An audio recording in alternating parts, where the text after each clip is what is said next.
Hey everybody, it's Erik Torenberg, co-founder, partner of Village Global, a network-driven venture firm. And this is Venture Stories, a podcast covering topics relating to tech and business with world-leading experts.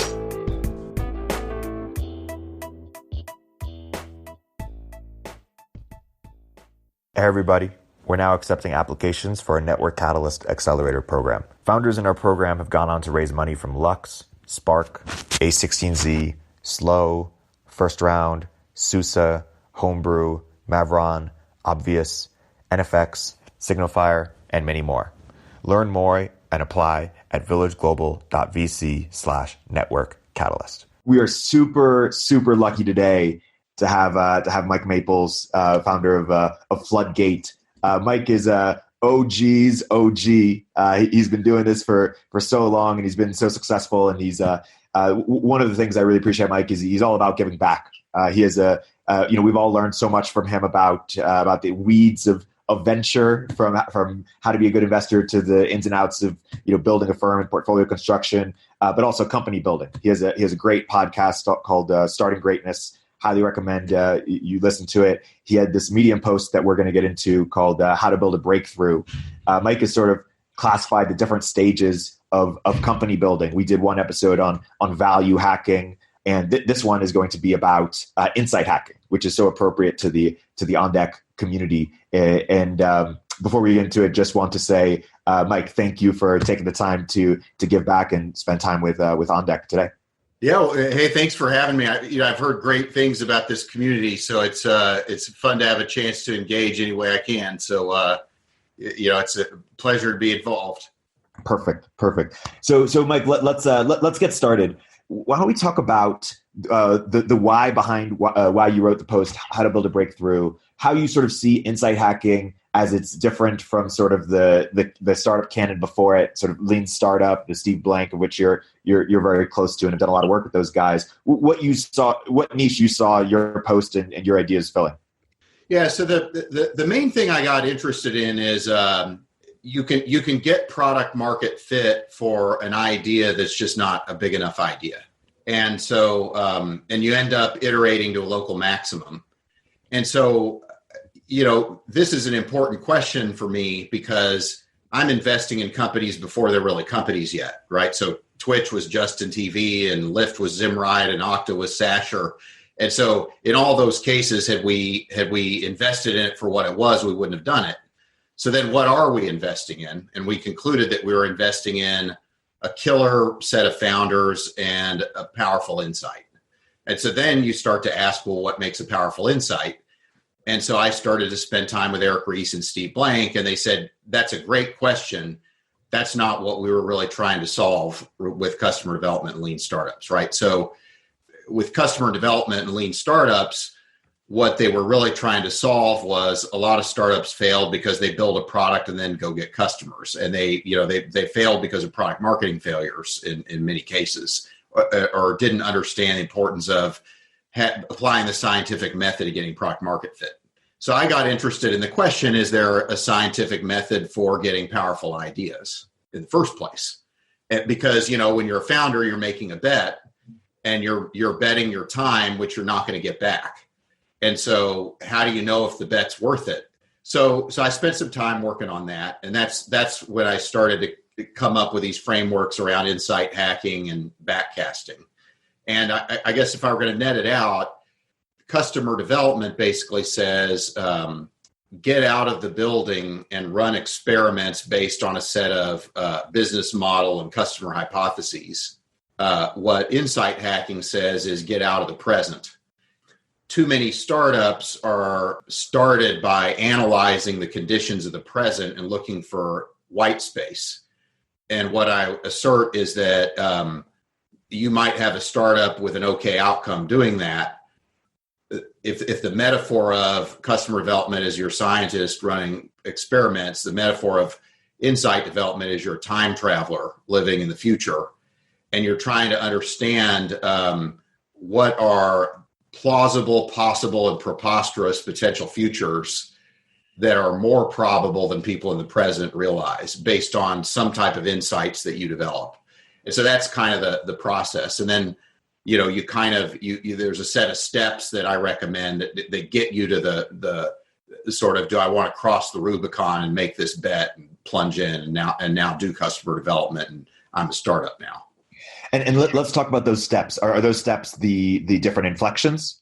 Yeah. So you start with inflections. So the reason inflections are important is that they are the motive power of a startup, right? They are the rock in David's slingshot when he fights Goliath. They are the force multipliers that give the entrepreneur, a sort of an Archimedes lever, right, to move the world. And inflections, they are powerful enablers that exist independent of the startup itself. There are 4 or 5 types that I focus on. One, the most important one to me is technology inflections. And this is things like Moore's law, or the dollars required to sequence a genome, or speed of bandwidth, or the amount of processing capacity for an edge device, or whatever the case may be, accuracy of a GPS locator per dollar. And then you've got adoption inflections, and an adoption inflection might be, I believe smartphone adoption is going to go from 10% in 2010 to 50% by 2015. It's something that is becoming exponentially more used by people. And then you've got regulatory inflections. The most recent one I've been tracking is you can do telemedicine across state lines. And so, that creates a window of opportunity for somebody to build a company premised on that when you couldn't have in the past. And then there's this is more subtle, belief inflections. And we're seeing a lot of these come out of COVID. Probably fewer doctors and patients thought that they would do as many telemedicine visits as they'll now believe they could do in the future. Or probably more people think they can work from home more often than they would have in the past.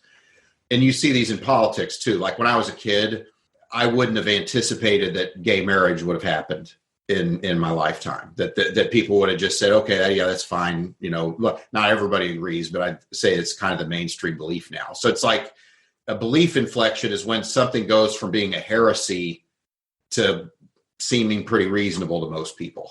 And then you've got the 5th one that I haven't fully developed, I call paradigm inflection. And this is an idea that's invented that may not have been invented for another 100 years. So like in science, the special theory of relativity, somebody would have come up with that, if not Einstein. A bunch of scientists were they had a beat on it. Niels Bohr, somebody would have figured it out. But Einstein's general theory of relativity, some believe, nobody might have come up with it for another 100 years or 200 years. And so for that reason, it's one of the greatest intellectual achievements of humanity. It was just a breakthrough insight that just happened. And I think that the one that I've seen recently that qualifies for this would be Bitcoin. I don't think there's a huge technology why now to Bitcoin. It's just some random anonymous guy or gal figured out the double spend problem and solved the Byzantine general problem in an incredibly elegant way. And it's just like somehow they came up with it. I don't know how, but they did. And had they not come up with it, maybe nobody would have for another 20 years. Another one I think might qualify in tech would be virtualization. So, virtualization, I think, was just one of these ideas. It was very transformational, but not necessarily predicated by external technology events. It was there's a little bit of it, but it was in many ways a paradigm shift. So those are the things that I look for in an insight. Is like, how do you connect those insights to potential futures that are not obvious today to people living in the present? Yeah. And what advice do you have for people? Because this group are people who are looking for those inflections, looking for those insights. How do they do it more systematically? And what are some inflections, perhaps non-obvious ones, that you're excited about today? So, for example, one I'm excited about on the belief side is homeschool, and that now that people are having their kids inside. or kids at their home, realizing, hey, maybe there's an opportunity to do this a little bit differently, or maybe sort of K-12 is babysitting in a different type of way, and maybe that presents new opportunities that weren't there previously. What are some for you? Yeah, for me, the goal is to get as super tangible as you can. So I'll give you an example. One of our folks is interested in the opportunity for technology to solve problems for baby boomers as they age. And I'm like, okay, great. What kind of inflection is that? Okay, it's an adoption inflection. More baby boomers are going to use tech than they have in the past. And I'm like, okay, great. But like, let's get very focused here. Are you saying that more baby boomers are going to use Facebook? Are you saying that more of them are going to use smartphones? Are you saying that more of them are going to use video chat? Are you saying that more of them are going to use, something else? Oh, yes to these three, no to these two. Okay, for the ones that are yes, I call it the Frodo, the from to. So what percent of baby boomers use Facebook now? What percent do you think will use it in 5 years? You want to get out of a mode of being kind of hand wavy about it and into a mode of saying, okay, I'm about to bet my insight on this inflection. And so I need to believe that the inflection is not just an enabler, but it's a capital I inflection. An inflection that you can't calibrate, it's kind of hard to argue it's that big. So that's what we try to encourage people to do. Even if it's like, look, it's just kind of obvious. I'm like, humor me, right? Just try to calibrate it. So like doctors are going to do telemedicine across state lines. Calibrating that inflection would mean, I believe that the number of telemedicine visits practiced across state boundaries will be X number in 5 years. And now we can have a conversation about that that's very focusing, because now I'm not arguing with somebody's platitude. Now we're having a discussion about, okay, under what conditions would that inflection be true, and under what conditions might that not happen, and what would be the critical pivot points around which it would happen or not happen. So are there any non-obvious inflections that you're particularly excited about in tech or adoption or beliefs? Oh, well, there's plenty, right? I got to be careful about how many of them are secret squirrel and I can't talk about yet versus that would share. The main ones I'm finding are around the belief inflections that could drive telemedicine, changes in work, relocalizing supply chains.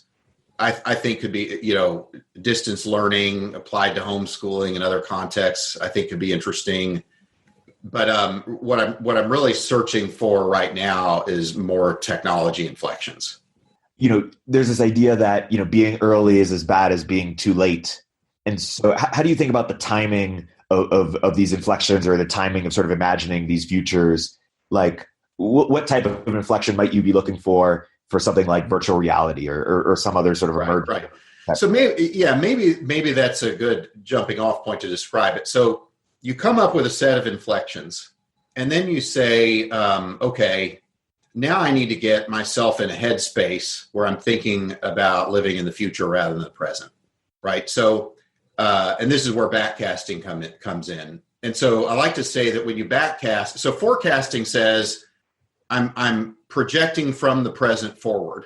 Backcasting says, I'm going to put myself into the future, identify potential alternative futures, and then work backwards to figure out what steps it would take to make that future a reality. And then as a founder, you start to gather, all these different points out in the future, I call insights.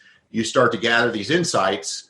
And on some level, what is an insight? Really, it's a bet. It's a bet on a future that you believe is more likely than most of the world believes. So like most people think non-consensus and right is just having a different idea than other people have. Everybody in the world thinks we go right. I think we go left. And I'm non-consensus and right.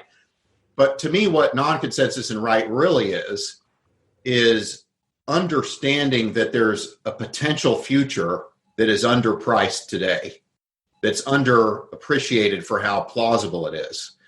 And so I like to say there are three types of futures that we study. One is plausible, like Todd McKinnon at Okta. And he says, look, I'm head of engineering at Salesforce. I know all the important cloud customers. I know what all their problems are. I think cloud's going to become the thing. There's going to be a lot of important companies in the cloud. And I think if you could manage the problems that people are going to have with unified identity and other things, there's a company there. And, once you hear that from Todd, you kind of can't unsee it. And you're like, yeah, that makes total sense to me. A possible future is more like Mark Andreessen at University of Illinois when he did the Mosaic browser. So he's living in the future. He's at a supercomputer lab at the University of Illinois, but he can't collaborate with other scientists. And so he builds Mosaic to make the internet immediately useful to him. But he wasn't doing it at first to build a company. It was almost like an obsession that he just kind of kept following. Bob Metcalf at Xerox PARC, when he came up with Ethernet, similar thing. So, at Xerox PARC, everybody had a $100,000 computer on their desk, and they were sharing the laser printer, and they had WYSIWYG displays and all this stuff. Well, when Bob starts 3Com, he had an advantage because he'd lived in a time machine. And so he's like, well, of course, someday everybody's going to have a computer on their desk. Of course, someday everybody's going to want to share printers. Nobody else starting network equipment companies had that frame of reference. So they were building like token ring cards for mainframe to workstation connectivity and stuff like that. And then the other type of future is what I like to call preposterous. And Elon Musk is the poster child. He says, I'm going to start a company that blasts rockets into outer space, and or I'm going to start a car company when there hasn't been a successful one in 50 years. But if you think about it, all of Elon's companies have been enabled by inflections. And what he does is he really assembles a group of inflections. In the case of Tesla, battery inflections, sensor inflections, AI and ML, and all of those things combined create the opportunity for him to assemble something that would be preposterous to most people living in the present. Most people would say you're crazy to do that. And so what I like to say is when you're a founder, what you want to do is talk to people who are a combination of practitioners who know these inflections and they're living in the present around them. So like if you were doing fintech, you talk to product managers at Stripe and Square and stuff like that and say, what do you think of this inflection? If you were going to start a company to take on your company and use this from the ground up, what would you do? What would you build? But then what you also want to do is identify what I like to call seers. And seers are people who are living in the future and they're not necessarily grounded enough to build products. And then you ask them better questions. You ask them questions like, well, what are outcomes around this technology inflection that most people don't think can happen that you think are likelier to happen? Or what do most people think is going to happen that you don't think is going to happen? Or what would be good things to happen? What would be bad things to happen? And then you try to get this list of seers. And so after you do these inflections, the next step is you come up with an insights journal based on the insights. You're trying to earn secrets from these seers. And then over time, you gather a bunch of insights. And as a founder, it's a very personal bet as to whether you start a company, right? Like you may believe that a rocket company could be started, but you're like, I'm just not the guy to start a rocket company. And so it's highly personal about founder insight fit and a bunch of things. But I like to say, you're kind of at the end of the insight development stage, you make a decision to step through the portal into the next beyond of customer development. And there's a head-based decision, which is, why is this an underpriced opportunity in the market of ideas? And why am I uniquely suited to chase it? And why is my team uniquely situated to pull it off? But then there's this heart decision where you kind of say, fuck yeah, we're doing this. Yeah. And so, it's kind of, you want to have it makes theoretical sense to me and fuck yeah, I can't unsee it. I can't not do it. I'm losing sleep. Why haven't we started? Let's get on it.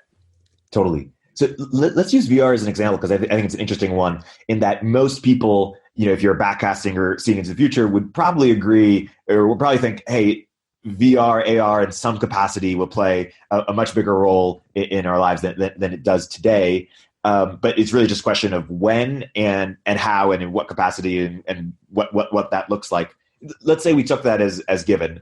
Which inflections would you like, or what are examples as it relates to VR of what you'd be looking for? Is it, a better headset, cheaper headset? Is it, some belief, or what do you think about that? Yeah, so I'd be like, okay, great, VR. So like, here's where most people get it wrong. They'll say, okay, I think VR is going to be big. And so I'm going to go talk to a bunch of people and I'm going to see, is VR going to be big in architecture? Is it going to be big in, home design, decorating? Is it going to be big in games? Is it, they start, and then they ask people, what product do you think somebody will build based on VR in these contexts? The problem is that's the point of departure of those conversations is living in the present, because you're trying to find white space in markets. So, and like I like to say that startup markets are not like mapping a market is the wrong metaphor, because you're starting a movement, right? So like in a company, which is not a startup, in a company, you're more like a Bible salesman when you think about selling and marketing. You're trying to find out who are all the Christians who want Bibles that I could sell to. But when you're a startup, you're more like, and by the way, I'm not trying to be religious here, but like you're more like Jesus, right? And you're trying to find disciples. And the market is the accumulation of people who believe what you believe. And so therefore you can't analyze startup markets. They don't exist yet. And so what we need to do is create a market based on the insight. How do you create a market based on insight? You find an inflection that is powerful enough that it will create a different future. So back to your AR, VR example, I would say things like, okay, maybe technology inflections examples could be the next generation chip in the iPhone. Will it enable some breakthrough in AR, VR capability? If so, on what technology dimension factor would it enable a 10x improvement? Adoption. How many VR headsets exist in the world today? How many would need to exist for it to become mainstream technology? What would need to change for that to happen? Is it pricing? Is it, how fast will that adoption happen? And why would that be? And if you believe this is the adoption curve, when does it make sense for you to start a company, to your earlier point on timing? But like what I caution people about, people tend to too quickly try to jump to the answer of what the product is or what the market is. They lose the opportunity to project themselves into the question. How about, you mentioned finding the seer. How do you find the seer, in an industry like healthcare or something, or insurance, or some sort of older industry? What does that look like? The way I used to do it when I was a product manager, and most product managers who are effective, I found, have this trait. I viewed my job as understanding who the seers were in my company and basically, quote unquote, cheating off of them.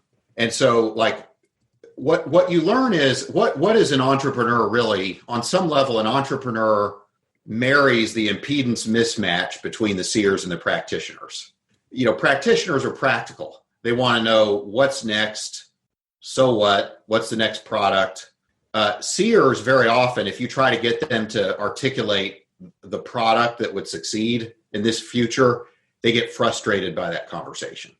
So like some good seers that I've met are like science fiction authors, or they're professors in academia, or they might be a professor in a lab that has a big following of students who like to build things. Or it's people, if I'm talking to the person that runs product marketing at Stripe or Square, let's say I was doing fintech, or let's go back to AR, VR. You go to somebody like Tony Parisi at Unity, and you ask them, okay, who are the seers, where they just know the future just because they seem to know it. And we can't even explain why, but like if you had to cheat off of somebody, whose homework would you cheat on off of, about the future? Good present practitioners can spot a seer. And so you're trying to get this list of seers. And then when you ask questions, you want to ask future-oriented questions, not present-oriented questions. That makes sense. How does this framework, the insight hacking, sort of connect or overlap with sort of, broader sort of understanding around just evaluating markets more broadly? So, when you do market analysis, people ask questions like, are you doing tops down analysis versus bottoms up, or how are we evaluating TAM and how much we can capture from it, or is this market on the upswing or the downswing? How do you think about some of those questions? Yeah, so the first thing I should say is that when you're in 0 to 1 mode, I'm very skeptical of the notion of TAM. because most great startups, there is no market yet. What would have been the TAM for the Mosaic browser? I don't know, right? Or the Ethernet. Or, I remember when we invested in Lyft, when it was Zimride, we thought, the most valuable ride-sharing company ever has been Zipcar. And it exited for like $350 million. And, we were investing in this company at like $5.5 million post money. And we're like, if things go our way, let's say it's worth half of Zipcar and it exits for $150 million, we can still do pretty well. And so there was just no way there's no way anybody could have imagined what the market for ride sharing would have looked like. There was no way to have a comparable, and on some level, if you can analyze the TAM too precisely, I would argue that's a bad sign, not a good sign. What I like to say is when you go out into the future, you want to put your inflections through different frames of reference about the future. So one frame that I like is, this, plausible, possible, preposterous futures. But the other thing I like is a lot of the Clay Christians and stuff. Who are the incumbents today and who are the customers today? Who's unserved, who's overshot, who's undershot, kind of some of the Clay Christensen ideas. That's one framing. Another framing would be, how do you think society is going to change? How do you think employment's going to change? How do you, all these types of things. Or you might say, how might business models change? If you're selling into an environment where the incumbent's SAP and they price per seat, is there a world where the right product should be priced by the transaction? And so you're trying to, what I like to say is you don't want to be, McKinsey has this term MECE, mutually exclusive, completely exhaustive, I think is what it stands for. I try not to be too MECE about it. And it's almost like I'm throwing the kitchen sink at the inflection. And I'm saying, okay, jobs to be done theory, how might it apply? Undershot, overshot, unserved customers, how might it apply? Resource processes and values of incumbents, how might it apply? Sociographic trends, psychographic trends, how might it apply? You're in a mode where you're trying to create, you start by being very divergent rather than convergent. You're saying, no ideas off the table. We're just going to generate tons of ideas that aren't obvious. The only thing that is a criteria is it's an idea that most people would not currently think is obvious. And what's the key to doing the jobs to be done framework well? Because I think it's a very powerful idea and it is not as intuitive as it seems sometimes in the people sometimes. Yeah. So here's how I would think about it, Eric. I'd say, okay, if you imagine that there's a technology that's going to improve tenfold in the next few years, it's going to be able to do some job massively better because it's 10 times more powerful, right? And so what job could that technology perform at a 10x level of improvement? I find that the market flows, you arrive at markets based on having insights like that. You start to realize, okay, great, here's a set of jobs that it could perform 10 times better. Who would be desperate to have those jobs performed at that level of improvement? What people in the world? What audience segments? And then you arrive at markets from that. What most people do is they're kind of, in my opinion, they're kind of unimaginative in their segmentation, right? They say, I'm going to talk to enterprises and SMBs and, different types of, it's almost like they classify customer types and go talk to them about inflections. I don't find that as useful. I like to segment around jobs to be done or segment around undershot, overshot, unserved customers, or I like to segment around the incumbent vendors have this type of value delivery system. What if you did a flippening of the value chain? Where might a customer prefer the value to be delivered that way versus the incumbent way? Do you have a framework for falsifying insights or sort of opinions about these inflections or any sort of things to watch out for in terms of false positive and false negative? Yeah, what I like to do is once you start to gather insights, I like to come back to the present and talk to the practitioners. And the practitioners will usually be skeptical. And what you want to see is, are they skeptical about the first principles reasoning behind your insight, or are they skeptical for a reason you hadn't thought of that you should listen to? And so if their skepticism doesn't answer your first principles reasoning, that might be a more positive signal than a negative signal, right? Because great insights, most people won't like the insight by definition. The more people in the present who like your insight, the more plausible it is. And because human beings are conditioned to like things, that means it's more likely that it's close to what an incumbent's already doing, which means you don't have enough of a value breakthrough for a customer who's desperate. How do you think about domain expertise more broadly? Keith Rabois famously is somewhat dubious that it's necessary for a team to have it in a space like healthcare or even fintech. In that, and he's come from teams that had first principles approach and were able to be successful. And sometimes, as you just mentioned, the experts don't necessarily they can't see into the future. At the same time, the way software is eating the rest of the world in the built world, which is been outside of our domain and might require more expertise than ideas did in the past. Where do you sort of net on domain expertise in terms of how important is it that your teams have it, and if so, are there certain spaces where it's more important than less? I think it really depends. I find in B2B markets where you have some type of a direct sales component, quite often it's good to have domain expertise because like the customer needs to believe, like Todd McKinnon, customer kind of needs to believe that you can do the job. And so, when you talk to them, you got to be able to speak in a language that they understand and that reflects that you understand their world and their problem. I think that the more disconnected the less person-to-person distribution is, the less important perhaps that is. But it's interesting. I like to say that there's a few things that you want. I think you want domain expertise if there's some aspect of your business that involves compliance or staying out of avoidable trouble, right? So like you don't want to have some newbie writing your legal contracts, or like figuring out how you're going to get FDA approval if that's required. So, if you're trying to reduce downside exposure, you recruit for experience. If you're trying to accelerate upside opportunity, I think you're trying to find undiscovered talent with amazing upside entrepreneurial sort of jazz band DNA that is, and people who are remarkably all in. And then I think your leader needs to also be a strong persuader. And like, here's why. Like, you have people who are living in the present, the practitioners are just normal people. And then you have people living in the present, the seers. And there's an impedance mismatch, right? Like, seers don't want to come back to the present. And they don't want to chart the steps back to the present. That's not how they roll. And then practitioners think that people living in the future are kind of wacky. And there's an element of truth to that. And so if you think about it, what is an entrepreneur? An entrepreneur is like a time traveler.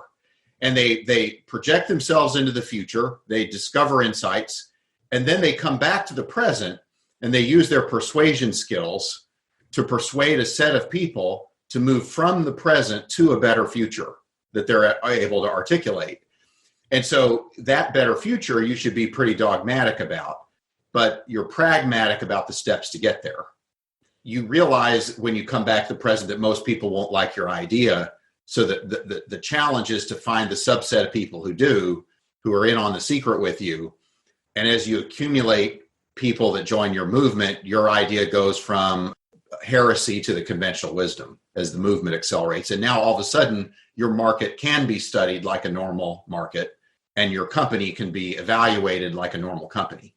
How do you differentiate, if at all, between sort of the going from 0 to 1, like your investments in Twitter or Justin TV, these things just totally didn't exist before in that construct, versus sort of going from 1 to 10, or 10x better health insurance thing, or fintech product, or something that exists but just has the opportunity to be 10x or much more better, or sort of repackaged or bundled or unbundled in a different way. How do you differentiate between those approaches in the ideating or validation? Yeah. So I like to say that, okay, so we've talked about this a little bit already, but a startup's not a company. So then, like, what is it, right? And I like to say it's a awesome team and a sequence of breakthroughs. And so the breakthroughs, I think, are what you're getting at to here. The breakthrough sequence is the insight breakthrough, which is what we've been talking about here. And I think that the tool to get the insight breakthrough is backcasting, right? So, Mark Andreessen wrote this good essay about it's time to build. And I'm like, this is a perfect time to introduce the backcasting framework, because entrepreneurs, just like they have customer development as a tool for getting product market fit, they're going to want tools for knowing what they should build, right? And so I was like, all right, that's what I'm going to work on. So the insight breakthrough comes from the tools of backcasting. And the metaphor is the time traveler. And then you shift modes and you get into the sort of the product market fit breakthrough. And in the product market fit breakthrough, you're saying, I have an insight, and now I'm trying to build something unique that people are desperate for and is the basis of a scalable business model. What Ann would call, so the exit criteria for this phase is what Ann would call, my partner Ann Miraco would call a minimum viable company. And so this 0 to 1 product market fit breakthrough phase, you're in value hacking mode, because you want to hack value before you hack growth, right? If you try to hack growth before the truth, value hacking is very much of a truth-seeking expedition rather than a sales-centric expedition. You're trying to find the truth of your value that's compelling to someone desperate. And then growth becomes the act of syndicating the truth. Because if the value proposition is not true, you'll have to throw money at the gaps in your value to create demand and sell the product. Whereas if the value proposition is objectively true, now all you have to do is to teach the market to buy rather than to persuade the market to buy. And so then you shift modes into the growth breakthrough. The growth breakthrough is a fundamental shift from 0 to 1, MacGyver, James Bond, Wonder Woman, invent something, juke and jive, value hack, to now you're like Mark Watney on Mars. And I like to say, Mark, excuse my language here, but he said, I got to science the shit out of this. And so now you have to repeat what works with a predictable pattern. And 1 to X mode is figure out what works, do it over and over again in a predictable way. And now you're beginning to scale. And as a team, you have to go through this gut-wrenching transition, because the decision to go from value first to growth first is kind of like a forward pivot. You're going to have to change your team. You're going to have to change your objectives. You're going to have to change your whole idea of what value creation is from a go forward basis. And it's a little bit like Hertz car rental. If you back up, your tires explode. So the decision to grow is a very profound decision to get over your skis and go all in on growth first.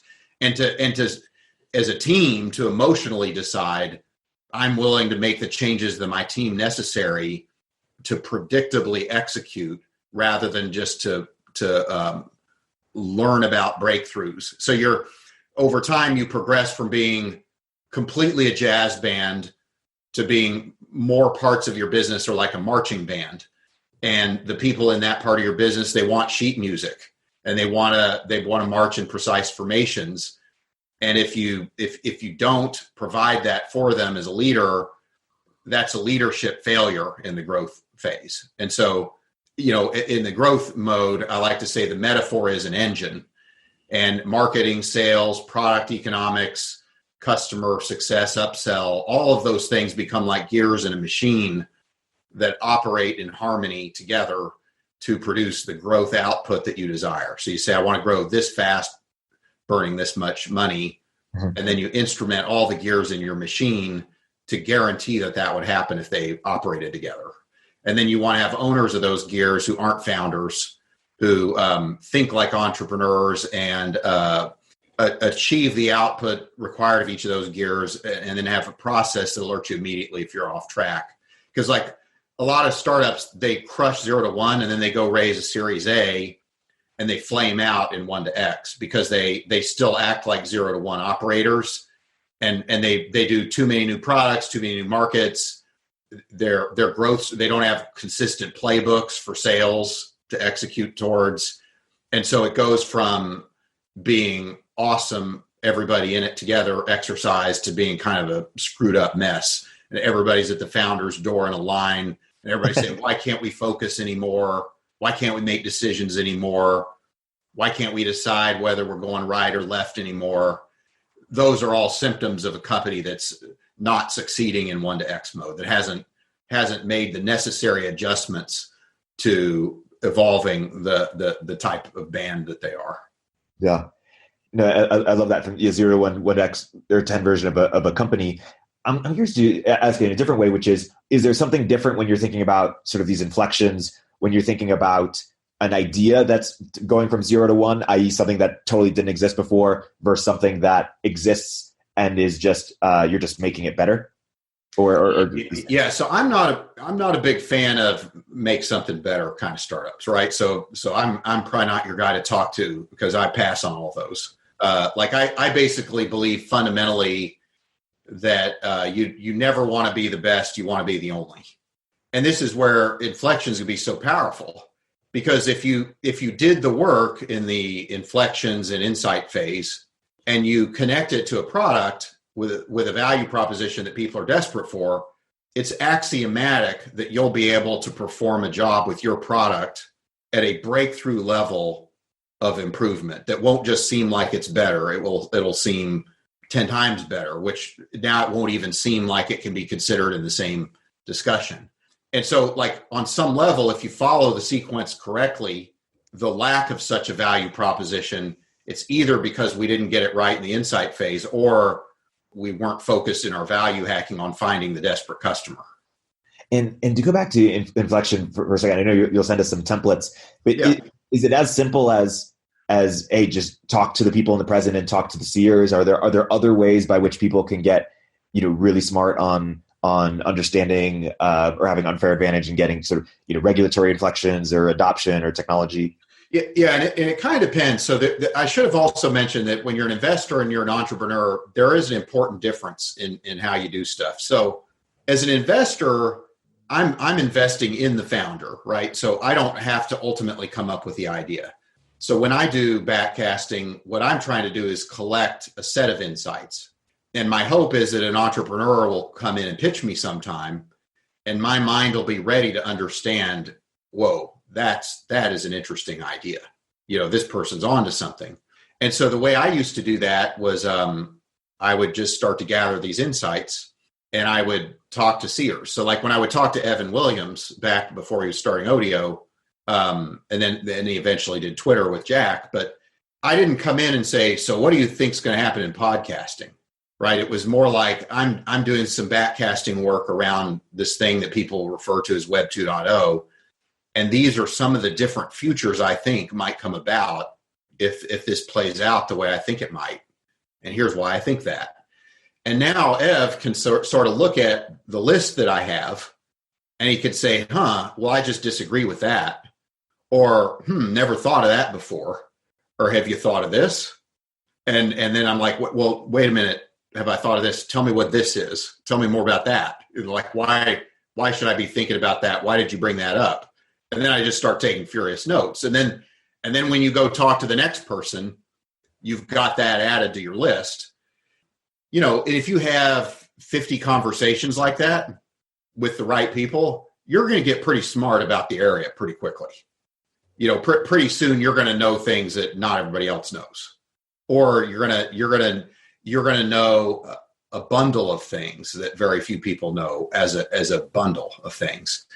Now, here's where the difference is. As an investor, I can keep saying, I'm just going to keep gathering insights and stack rank them. But as a founder, I've kind of got to pick one. So as a founder, I've got to decide, when do I get to an insight where I'm just unbelievably all in? And I can't not do it. And so people often say to me, how do you know you have the insight that you should do? And I'm like, if you have to ask the question, you haven't found it yet. So like when you find it, it just has this way. I knew, like, before I started Floodgate, it was completely obvious to me once I saw it and couldn't unsee it, that there was a gap between angels and VCs, and that 500,000 was the new 5 million. If you started a fund that wrote $500,000 checks, you'd have a ton of customers for it.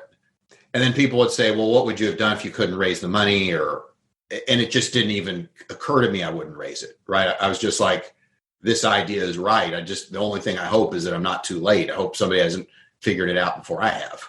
But like that's the mental space that you're in when you found one. You shift from looking for the insight to saying, "Oh shit, I hope somebody hasn't figured this out before me. I better get going. I can't waste another day not chasing this." Totally. You were talking about the difference between founders and investors in this framework. How should founders be thinking about this framework in pitching to you or other VCs? Is it make sure to emphasize which inflection or inflections? And is it usually one big one, or is it usually a couple? Or how should founders be thinking about this? Yeah. So here's my advice to founders about how to pitch. And you might guess that I get involved in this a lot, right? Because I work with our founders when they raise their A. In general, I recommend the following. I recommend a slide that says, here's what we do. So like a lot of pitches, they have like 4 or 5 slides before they tell you what you do. And it gives the VC, like, so for example, let's say you're selling a solution for fintech. You know, the first slide might say, fintech is going from X to Y and changes in finance and blah, blah, blah, APIs and all these companies and customer preferences. And it's like, as a VC, I still don't know what you do. And I might just decide that I don't agree with one of the points that you make in the first 3 slides. And now I'm arguing with you about one of these points and we haven't even got to what you do yet. And so now the meeting's in a rabbit hole. And it's like, now you don't even have a chance to talk about what you came to talk about. And so like, what I like to say is, if you tell me what you do, now I can relax. Now I don't have 5 threads open in my mind of, well, I made this point, they made this point, they made this point. I still don't know what you do, but I haven't closed those threads. And so, And by the way, I like to say what you do, assuming that the VC knows literally nothing. So like, for example, don't say we're Airbnb, we're a market space for unused housing. I don't know what that is. Say, we're Airbnb, we let people rent an extra room in their house. Uh-oh, that's what you do. So that's the first thing. What do you do? And I find that a lot of people struggle to say what they do in terms that somebody who knows nothing would understand. Why is that important? Well, if you explain it to a VC and they don't understand what you do, they won't admit it. You know, like if you say to VC, okay, are you with me so far? We're a marketplace for unused housing. Most VCs have too much pride and they'll say, yeah, okay, I'm with you, but they don't know what the heck you just said, right? So like, I still don't know what you do, but like, I'm pretending I know. And so then the next slide I like is it's where it comes from the inflections. I like to say, what's our secret? The way I like to frame it is, there's something that we believe here that not everybody believes. If you don't think this makes sense, nothing about what I'm going to say going forward is going to make any sense to you. And so, you know, I could probably even give you your time back if we can't get in sync on whether this is an interesting secret or not. And then from there, you know, you've got a lot of different options, right? You could get more into the product, into the traction, into the team. But like I find the best pitches are the ones that can say what we do, what's our secret, what have we done so far tangible in terms of traction. If you can get those ideas out there in 5 to 10 minutes or less, you're way more likely to be successful, in my view. Totally. And then the other thing, sorry, I'm probably talking too much here, but like the other thing I recommend to people is don't start out by making slides. Start out by knowing what you want to say. Like come up with like a sequence of 10 sentences that frame your argument. And then once you get agreement on, okay, this is a compelling argument, then it's almost like a tweet storm. You know, imagine your pitch is a tweet storm. Then you say, okay, this tweet storm is tight. Now I'm going to back into what would be the slides to emphasize the points of the tweet storm. Totally. I want to talk about the concept or sort of the Peter Thiel approach versus the Keith Rabois approach in terms of the Peter Thiel approach is sort of own a niche and then expand from there. So, you know, Facebook starts at Harvard, then expands from there. Whereas the Keith Rabois, so Peter Thiel is building a vertical solution. Keith Rabois is more a horizontal solution. Pick a dominant market like, you know, or a giant market like real estate or healthcare and build just a full stack, vertically integrated, you know, solution that serves sort of horizontal set of customers. Do you have a preference there? And what's your advice generally for thinking about, you know, picking the right first customer and getting that initial wedge? Yeah. I like both of them a lot, right? I like both Peter and Keith quite a bit, and good friends with them and respect them both. For me, and my own preferences, I'm closer to Peter's sensibilities here. So I believe that most of the really great breakthrough ideas that they do have an insight that's based on a different future. And so now backcasting is, let's come back to the present. So like here's the metaphor I like to say. So let's say you're climbing a really tall tree. Backcasting says, start by putting yourself up to the top of the tree and looking downwards. And so then you visualize the branches, specific branches you have to climb to get to the top of the tree. Starting by living in the present, you go to the next most appealing branch, and sometimes you find yourself out on a limb. And now you can't get to the top of the tree because you did the optimal next thing, but not the optimal long-term thing, if that makes sense. And so what you want to do then is that your first niche is kind of like the best first branch to climb up that tree. And I like to say that there are 5 elements of a good niche. There is common desperation, so there's a set of people out there with the same kind of desperation that would be cross-referenceable to each other.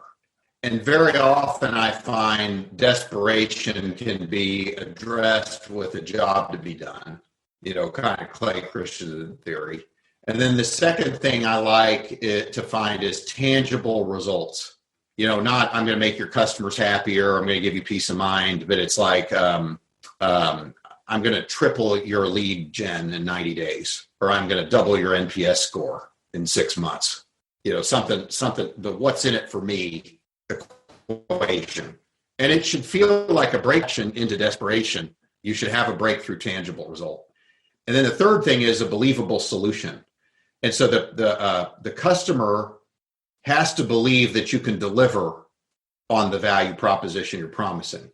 But equally important, they have to believe that they can deliver themselves. So like a lot of customers, like they think that you could deliver, but they may not believe that they have the organizational capability to implement the software. Or they may believe it's going to take too much training, or they may believe they've got bigger priorities, not enough on the front burner. This is the hard part, because a lot of times they won't tell you that.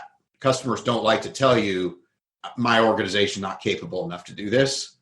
But if they don't perceive that they can deliver on their side of it, that it will be an objection that will be hard to overcome, that they won't tell you about. And then the fourth thing is tangible, precisely defined targets. So like when I was at Tivoli back in the 90s, we'd be in a meeting and people would say, well, we sell to people who are rolling out SAP with a deadline. I think that the SAP customer wants X. And I would say, I'm not really interested in what the quote unquote SAP customer wants. What does Oscar Clavins at Nova Gas want? Because he's an SAP guy rolling it out in 9 days. What did Oscar say when you asked him? Oh, I haven't asked him yet.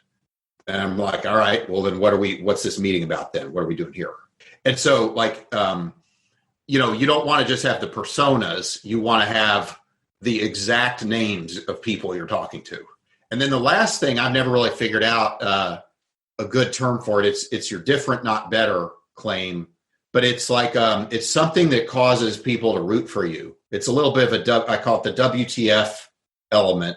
So like with Lyft, it was the pink mustache. So like, does Lyft have pink mustaches on the cars now? No. But when they nailed their initial niche, they did. Why is that? Well, when you're a startup, you want the early adopters of your secret to be rooting for you. And you want them to be biased towards hoping you win. And so when these cars would go around in San Francisco with a pink mustache, people would just be like, I wonder what's up with that? What's up with these pink mustaches? And the people in our audience that we cared about were going to be the types of people who say, you know what? I think I'm going to check that out. I'm just going to try it. And we knew that if they tried it, if we got to them within 5 minutes, they'd be a customer for life. And so, like, what is your company's pink mustache? Like at Floodgate, some of you may have heard of this term thunder lizard, right? Like I say that we look for thunder lizards that hatch from radioactive atomic eggs. They swim across the ocean, destroy cities, breathe fire, swipe holes in buildings, eat trains like they're sausage links. Floodgate's one of 850 VC firms, but like the Thunder Lizard metaphor was just a way to get people that had the same values that we had to say, you know what, I just kind of dig those Floodgate folks, right? I just like how they think. They get me. And so, you want something about your business that is, like Jerry Garcia of the Grateful Dead, like the pink mustache on Lyft, something that emanates and flows from your advantage. When you self-drive, you double click the cruise control stalk and it goes boom, boom. They don't call it fancy cruise control. They call it autopilot. You got these cars on a map and it's doing cool shit. And you're like, man, this is a car from the future. And why do you want that? Because when a competitor comes in, you want people to, when the competitor says, I can do that too, you want the customer, it's kind of like when a customer says, yeah, I know you can do that too, but it's not an iPhone. You want to be, yeah, but it's not Lyft. Yeah, but it's not a Tesla autopilot. And that gives you the ability to stick, but it also lets your advantages be transmitted by word of mouth rather than spending money on marketing programs. I think that's a perfect place to wrap. I want to be sensitive to your time. If and when you are building a very exciting startup that has some traction and you've benefited from some of this, definitely consider Floodgate as one of your top investors. We work with them a lot, but we've been lucky to work with both Mike and Ann and have them here in the On Deck community. And Mike, on behalf of On Deck, thank you so much for taking the time to chat with us today. This has been fantastic.